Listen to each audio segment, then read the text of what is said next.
Naalala nyo nung nakaraan na nag-viral ang video na ito na meron nagkaroon ng road rage dahil sa hindi pagkakaunawaan pagdating sa kalsada. At alam nyo po ang naging epekto sa kanyang buhay ngayon.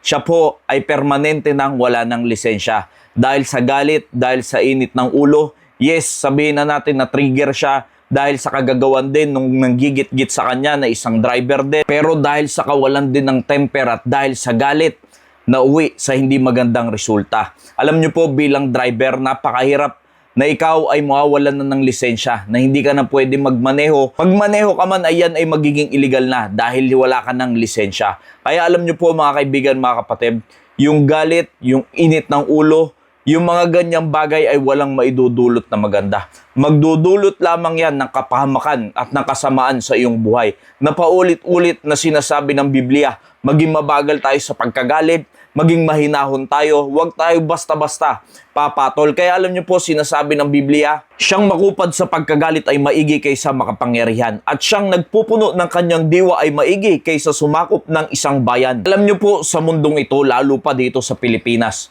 ang basihan ng isang malakas, ng isang makapangyarihan, ay yung ikaw ay matapang, yung ikaw ay pumapalag, yung ikaw ay pumapatol. Pero alam niyo po ba, kabaliktaran po yan sa Biblia. Sinabi ng Biblia, maigi pa yan kaysa sa mga mighty na mga tao. Maigi pa na ikaw ay hindi pumapatol at hindi mabilis sa pagkagalit at nakokontrol mo ang iyong sarili kaysa sa sumakop ka sa isang bayan.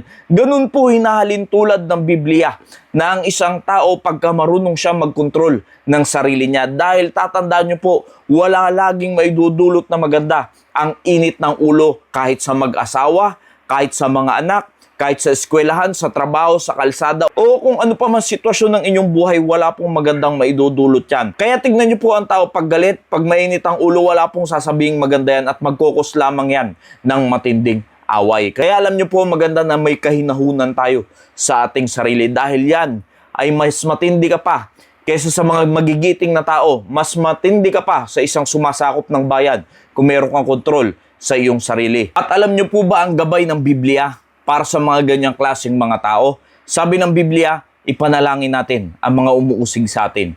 Kaya alam niyo po, kaysa patulan natin sila, maganda na tayo bilang mga Kristiyano ay manalangin na lang sa mga ganyang klaseng tao. Dahil sinasabi rin ng Biblia na parang nilalagyan natin ng baga ang kanilang ulo. Na sila ay nagpe-persecute na pero kaya mo pang bigyan ng tubig, kaya mo pang bigyan ng makakain, kaya mo pang bigyan ng damit o kung ano pa mang bagay na pabor sa kanila. At magtataka na lamang sila na bakit nakakayanan mo gawin ang ganyang mga bagay samantalang sila ay nakagawa ng masama sa iyo.